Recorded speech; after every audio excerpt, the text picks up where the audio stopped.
So our next speaker, as my colleague said in one of the tweets, the man who sends you all those petitions, Jeremy Waiser of Avaaz.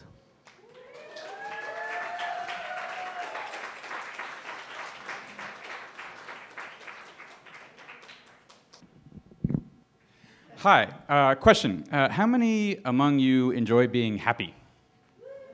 Well, there's bad news. Most people are not happy, specifically in their working lives. They're quite unhappy. And I'm going to talk tonight about how I managed to go from a miserable working existence and job onto better things by telling you a bit about the mistakes I made and some of the better decisions. Tonight, actually, this month, is the 10-year anniversary of the start of my time in this miserable job. This presentation is kind of what I would say to myself if I could travel back in time and talk to myself back then. And I hope it has some wider applicability for some of you.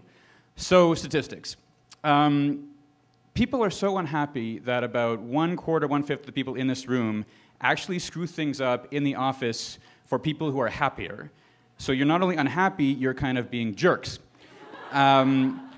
And you take this home with you, and you affect your loved ones, and you affect your friends and family, and of course yourselves, and that's a sad state of affairs. I had no concept of this before I went into the working world. I just wanted to save the world. This was my law school thesis paper, Sierra Leone, Blood Diamonds. I wanted to work for the UN. I wanted to do public service. But law school funnels you to law firms, as you may know. And so inadvertently, against my better wishes and judgment, I ended up here at a giant New York City law firm. And I quickly learned that when you work in an institution where your values and goals are at odds with that institution, it's very difficult to be happy. And if you're not happy, it's very difficult to be any good at your job. So legally speaking, it sucked. This is Larry Wee, the partner I worked for the most over 3 years. Very, very nice guy. Let's look at the kind of work we did together. Larry's practice includes public and private equity offerings, high yield and investment grade debt offerings, convertible debt. I'm sorry, it was really just that bad. So after 6 months at the firm, a buddy and I named Dave were sitting down for dinner commiserating over how much it sucked, and we made a deal that 1 month later we would have a plan in place for how we were going to get out. 6 months later, nothing had happened, same conversation. 6 months later, exact same conversation.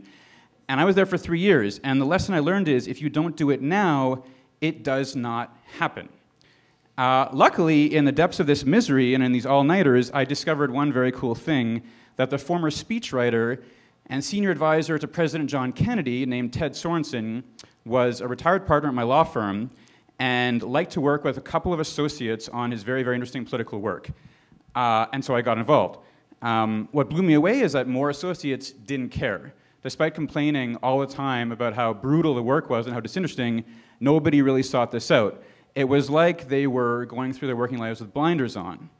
And the longer they'd been at the firm, the thicker the blinders.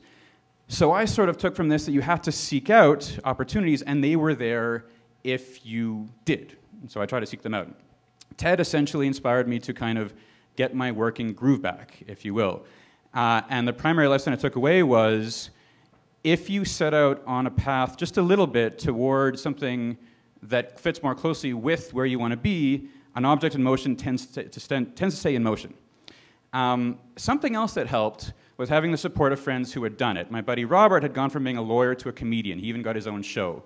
He taught me 2 things. 1, if you're going to get out, you need people who have done it and who are going to support you and believe in you.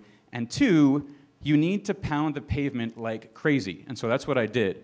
For 6 months, I basically crisscrossed New York back and forth and met with every single contact, friend-to-friend organization that would allow me to buy them a cup of coffee. And after 6 months, finally, I got an offer for something that was right for me.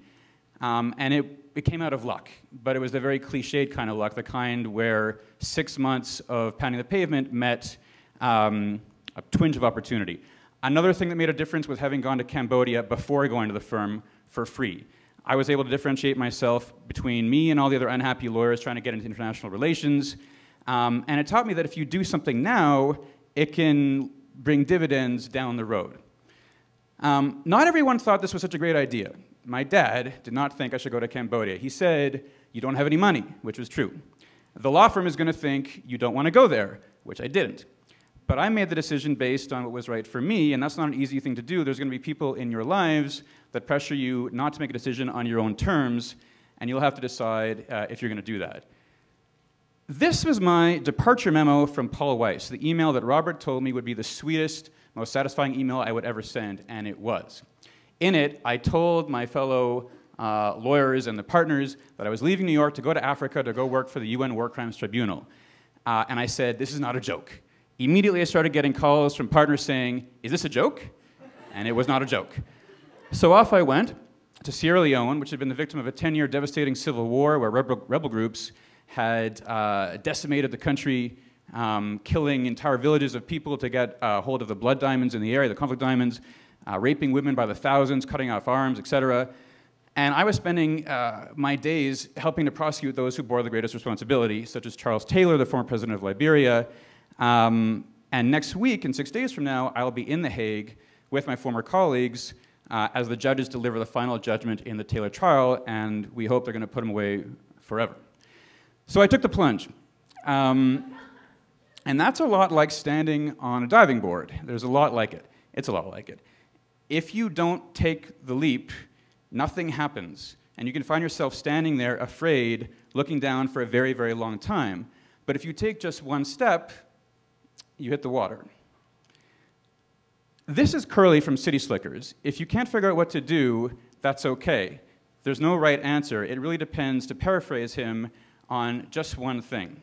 Just this. And if you can get that right, nothing else matters. What's the one thing? That's what you've got to figure out for yourself. I'd like to leave you with some words from Sam Roberts, if I can borrow them, which are, do you feel like there's a life you've left behind? Well, don't you know that lost souls can't swim? Beat them back or they'll drag you in, and it's all right to get caught stealing back what you've lost. Thank you very much.